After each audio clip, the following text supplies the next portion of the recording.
we'll let the artist discuss that. I'm Jodi, I'm the curator of this exhibition. Thank you for being here. To get started, I'm just going to ask a few questions. Let's say 3. And then hopefully that'll warm us up, and if you feel so inclined, you can just raise your hand, and we'll go from there asking questions of our artists. So we have Abby and Heather, so welcome and thank you for putting on this gorgeous exhibition. Thank you. Yeah. Can you share a little bit about your personal journey as an artist, and what first sparked your passion for creating? Well, I've been creating for my whole life. You know, I've never had an easy life, like none of us have, right? But, you know, you have to find that thing that really gets you excited and brings you joy, lets you express yourself. And just from a young age, I just was drawn to creating because it's so freeing and there's no right way to do it. You just do it, you know? So I've always loved creating. I actually started out as a professional dancer, and I realized as I got older that it wasn't really the dancing that I liked, it was the picture that the dancing created, so the movements and stuff that they created. And from there, I guess it's been, I don't know, 20 years now that I've been doing art and teaching art, and I'm just drawn to it. I think it's the colors really for me. It kind of puts you in a good mood all the time, and I use a lot of the same colors in all of my artwork, and I always have. There's always been a black and white aspect to mine also. I like the contrast between the two, but for the most part, I just love it. I love expressing it. There's no rules to it. I've had a request that we just get a little closer to the mic. Okay. You can move it closer to yourself. Thank you. Beautiful. So how would you describe your individual artistic styles? What sets your work apart from others? Well, I would say what sets my art apart from others is that it's mine, you know, like, Yeah. And that goes for all of our own individual styles, is we can just, you know, follow our intuition, use the colors we like, use the textures we like, and just explore that. I would say what sets mine apart is I have no rules. I have no certain medium that I use. I use a little bit of everything, whatever sparks interest in me. And I would say that sets apart. Mine's usually very loud. It's very loud and very contrasting and very kind of in your face, and I like that about it. Very nice. And what is the central theme of this show? And how did that theme come to life in your pieces? Well, the central theme, I would say, is having fun. Just having fun and being ourselves, following our intuition. And it comes through in our art. Yeah, I would say Abby and I met through the play program at Bethel Woods. We're both teaching artists for Bethel Woods, and we met through that. And so we started actually with the initial theme of play. What can you do and play with the materials to change the way that they look and feel and how people view them?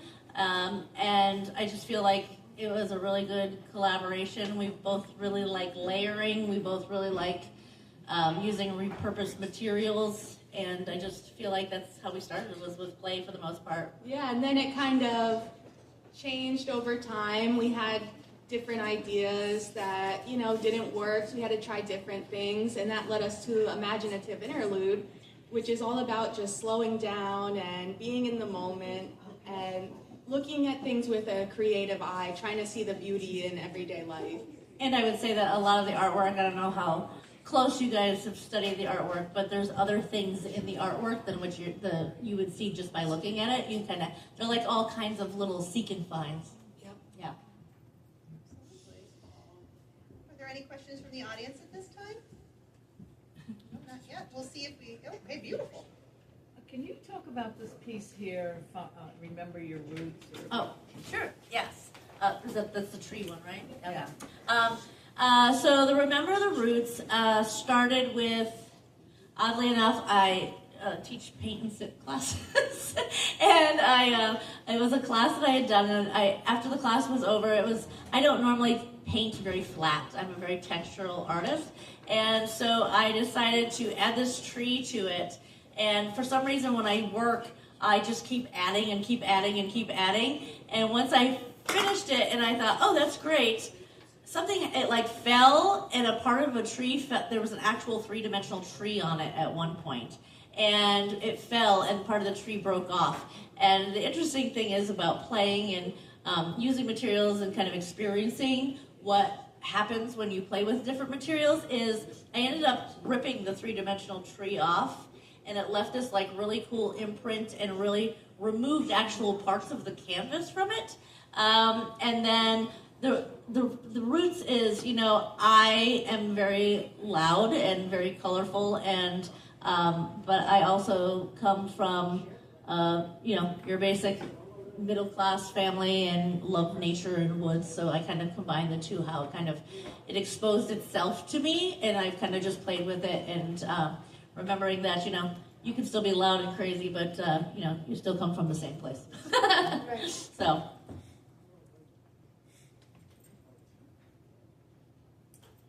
Question on the tubes. Mm-hmm. So I really love them. I love the interactiveness of that, and it's beautiful as is, and then you get that little peak. So was that a collaboration with you guys?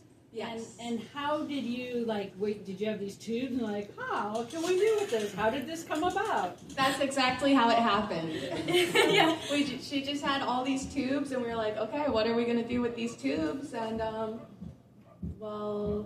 I'll tell you guys the secret of how we got all the small things inside of there is we cut the tubes open and laid them flat and made a piece of art, and then just rolled it back up and put it together. Yeah. And there you go. It was actually really fun because Abby is a collector of, she has bags and bags of pieces and plastic and, we both do. We have, odd collections of things. And we decided that they were going to be different colored on the inside. And we all just laid them out. And I was like, the funny thing is, as you look in them, you'll see a lot of different textures. You'll see a lot of different things inside of them. But what you don't know is what it really is inside of it, because when you look through it, it just looks like this little magical thing with this little animal at the end of it. But, it's really just torn up mesh and, plastic and, different little pieces and stuff like that inside of it that creates a little world once it's all curled back up into its little self. So it was really fun to make. It was really fun. Yeah, we just we emptied the bags and laid it all out on the floor. It was just and it would be like, okay, what color do you want to do? And we'd pick, let's say red, you get all the pieces of red, and there, yeah, put them all it was together. fun. It was fun.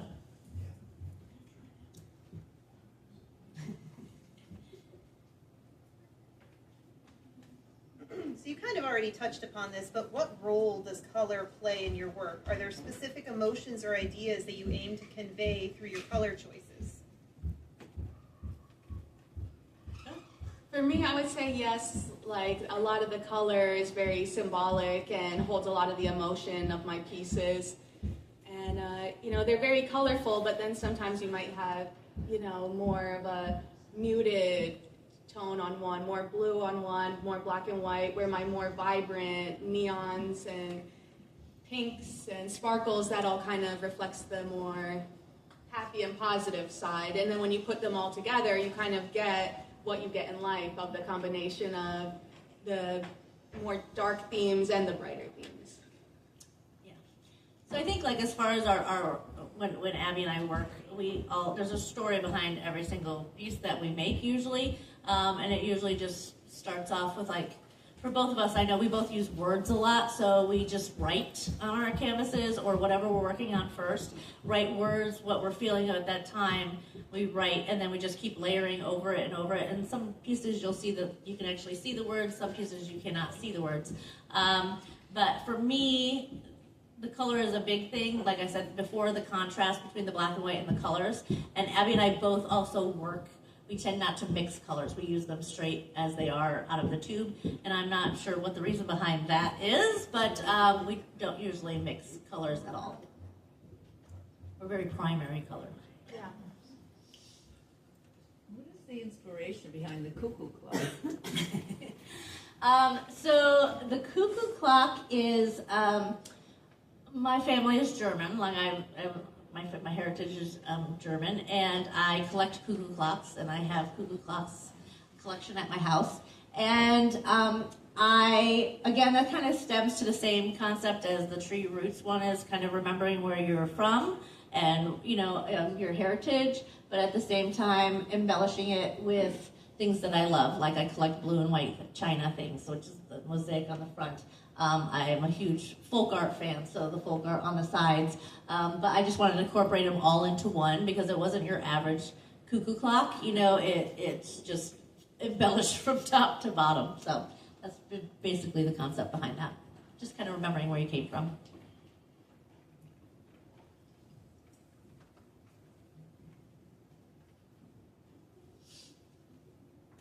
Do you have a particular medium that you feel most connected to? And how do you choose which medium to use for each piece? It depends on the day what kind of medium I want to use. Where if I'm feeling more patient, where I want to sit and really put focus into every move I'm making, or if I'm in a more loose mood where I just want to splatter paint everywhere and glue things everywhere, just pull something out and stick it on.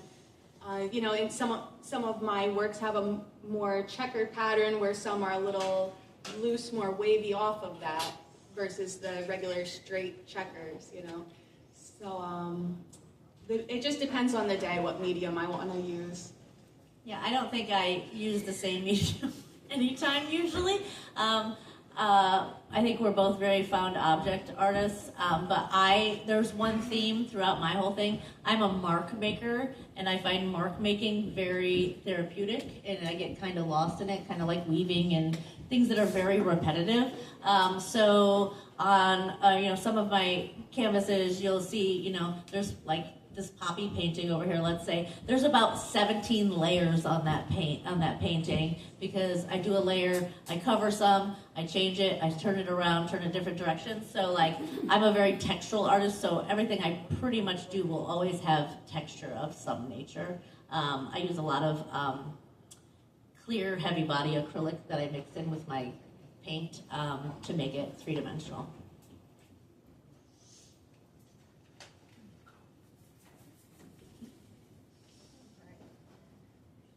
Has the collaboration between you both influenced your creative choices in ways you didn't anticipate? Can you share an example? It definitely influences me all the time now. I think like, oh, what would Heather think about this? What would Heather do? As far as me goes, yes. I don't use a lot of little tiny pieces. I have a tendency to layer paint or layer fabric a lot, but Abby has definitely inspired me to more is better, and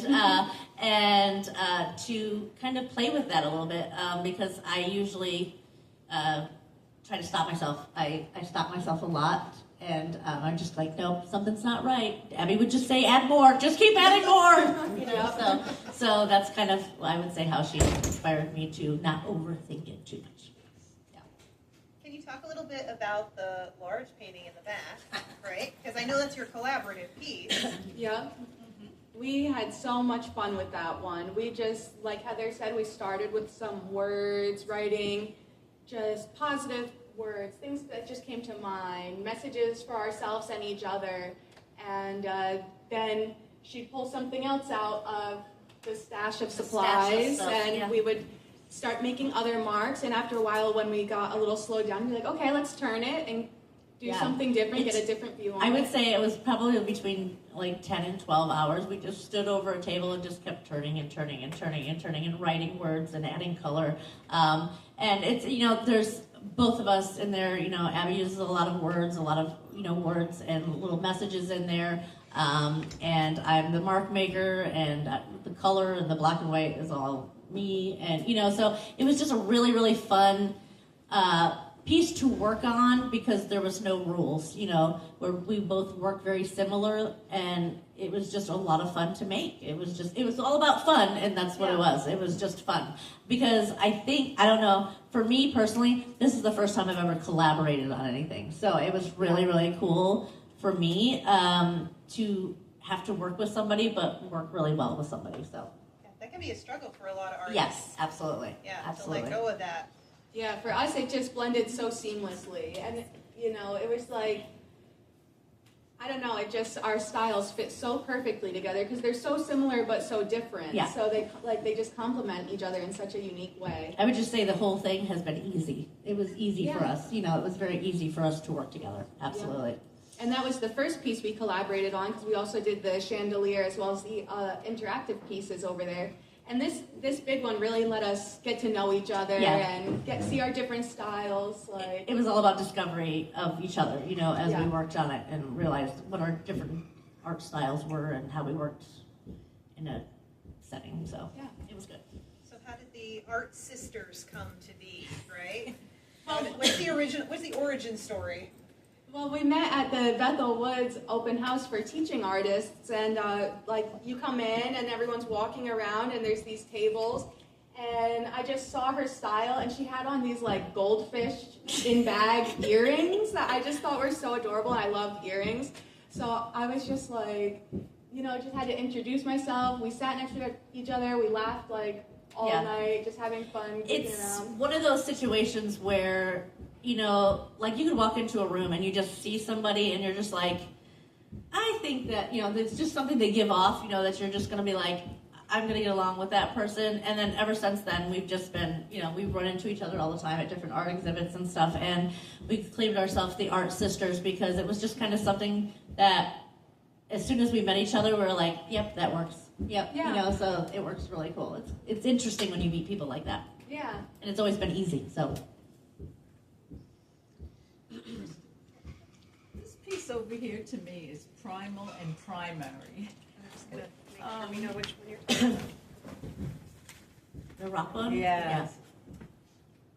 So as a teacher, teach me about this piece. Okay, so the story behind this piece is, this is actually, again, my whole kind of theme as I was working through this whole process is supposed to be, play and fun and have fun with materials, but it's been kind of like my life journey in a way. It was kind of like my storyline. So this piece right here is actually my family. I actually am the bottom rock, and that is my birthstone color at the bottom, and it is things that I like. All the images in the background that have been painted over and stuff is all me, so there's a lot of mark making in it, and it's very busy. The blue rock is my husband, and that's his birthstone. The two other rocks are my children and the things that they like, and my son is a linguistics major, so his is all words, and my daughter's is all googly eyes and art and stuff like that, so she loves all that. And then the top rock is just a motto of, our family's motto is, leap in the net shall appear. And so, not to worry too much, and that's our foundation, and the top is all of us together that make a family. Yep. And again, it's nature-oriented, so that's why I went with the stacking rocks, yes. Did that answer your question? Yeah, it's because you bordered it in white. Yeah. And all those colors are primary to me. It's an interesting combination because it's supposed to be, it's very natural and earth-oriented, but it's very in your face at the same time because it's so primary. And as far as the white border, again, I always have some aspect of the black and white in my artwork. And as I progressed and went through it, I just wanted to make sure that the blocks didn't look like they were floating, but they kind of looked like they were stacked at the same time. But each rock is still an individual, is kind of the thing. We make up a family, but we're each individual at the same time. And you learned that skill in school, or you made it up, or had that? I am a self-taught artist. I've never went to school for art. Yeah. Are there any other questions from the audience? Can we expect any more collaborations in the near future? Oh, I'm sure we'll have to, with how successful this turned out and how beautiful it came out together. Yes, I'm sure there will be more. I'm And sure how there much will be fun we had. more. Yeah. If anything, just for our own good, just to get together and make stuff fun. Yeah. I mean, there's opportunities all around Sullivan County to do collaborations and stuff, like the Delaware Valley Art Alliance has collaborations and stuff, so we'll explore some of those. Absolutely. Yeah. What is your favorite piece? I know my answer. Go. My favorite piece is the chandelier we made, because we made it for that corner to fit that space, and it's exactly what we envisioned, and the way the light comes in the window and shines off of it, and just the natural movement of it, bringing so much life to the corner. That one and we it was so fun making it too, because we just started with the base of an old umbrella upside down. So the story behind that is we had these old umbrellas these vintage umbrellas that somebody donated to my studio, and we started with the umbrella, and I said to Abby, let's just start tying stuff onto it. And so we just started tying stuff on it, and like within the first hour, I could just see Abby's face was like, what in the world are we making? Yeah. Like she was just like, I don't know about this, and I was like you said, just keep adding, just keep adding. And so it was just really, really fun. And then when we were done, we actually had it hanging in my studio, and we just laid underneath it for like 10 minutes and just watched it spin around us with lights on it and stuff. And it was just kind of like, because it was the last thing that we made. It was the last thing that we made together, and it was just kind of a cool of like, all right, we're in the moment, we're enjoying the moment. This is the culmination of that. Yeah.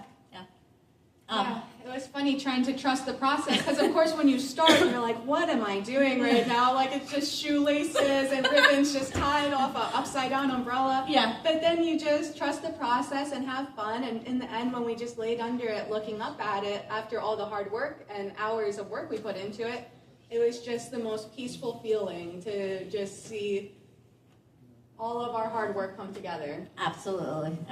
I would say my favorite piece that I have created is the poppy is one of my favorites, because it was the one that took me the longest to make. There's so many layers to it, and it has a lot of meaning behind it.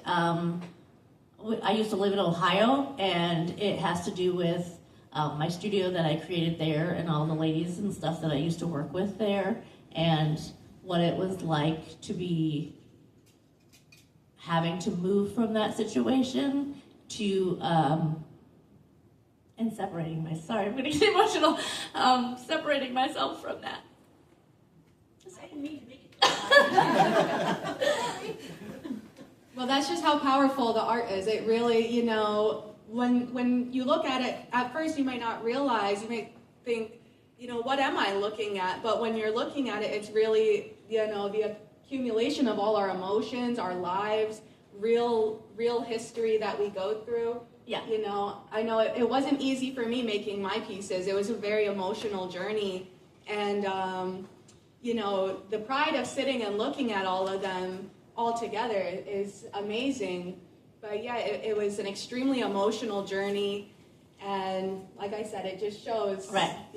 And I will say something that we will share. I don't know, like for Abby and I believe that it's both of our first kind of not solo show, but the one that has the most art.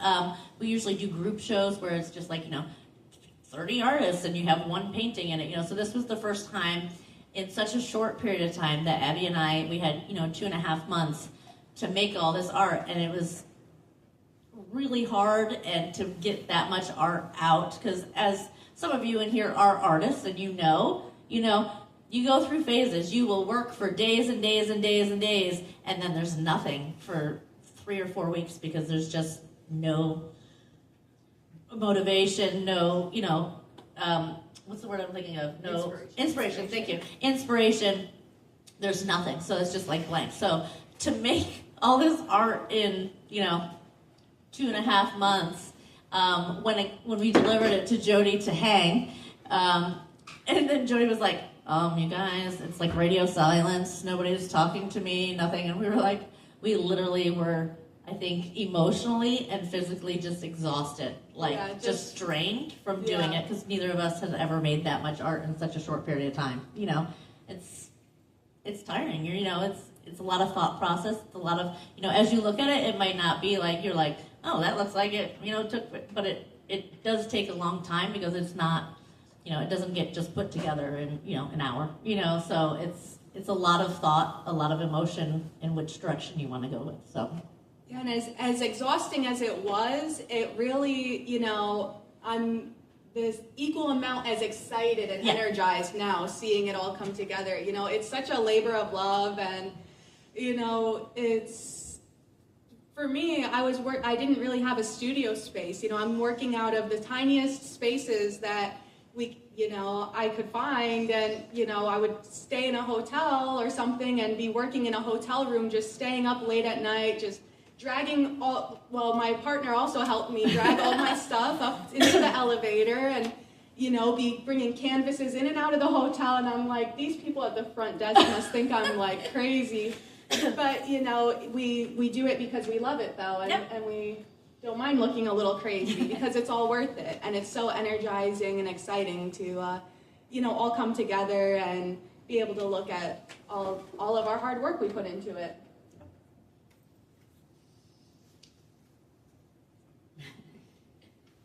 Yeah. I know.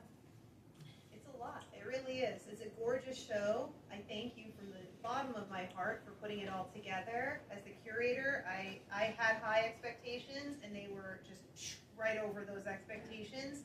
Absolutely gorgeous. And this is our first time actually having an installation in the space, so that is extra beautiful and wonderful.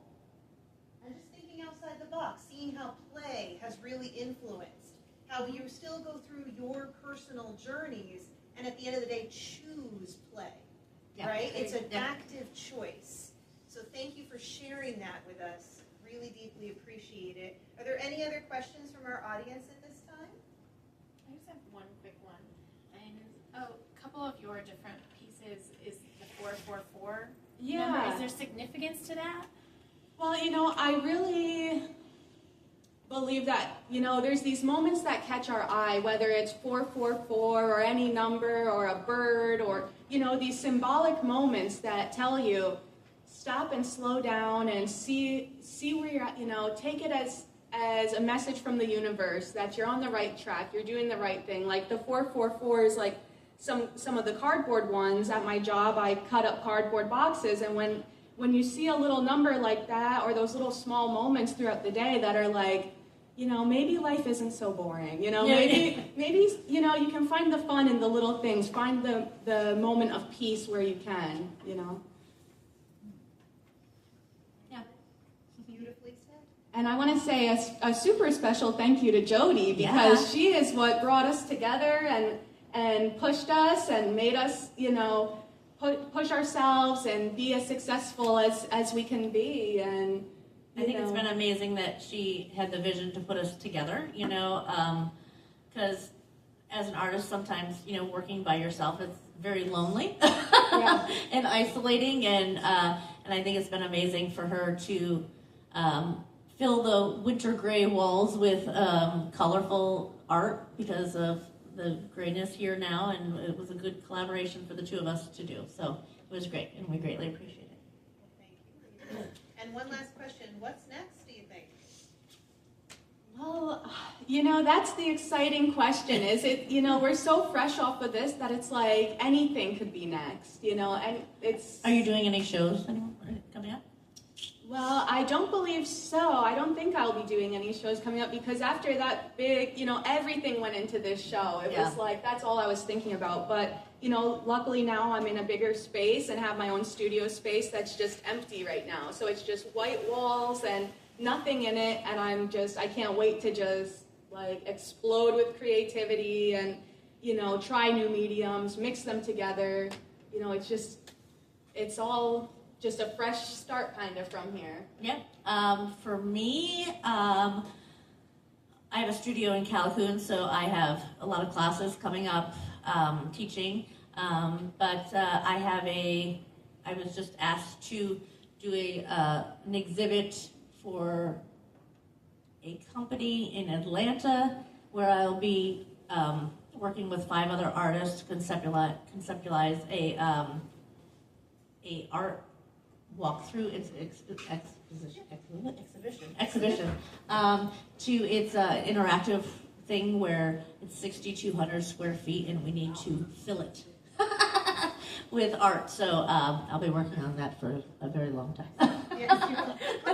Beautiful. And you can also see some of my other work on display in Narrowsburg right now, some of my poetry. I'm have some art displayed in the members show upstairs at the moment at the DVAA, as well as in Monticello at the Black Library. You could see some of my work from my residency I did over the summer over there. That's awesome. Yeah. Beautiful. Well, thank you, ladies. We really appreciate your time and your Thank you. energy and your gorgeous creativity.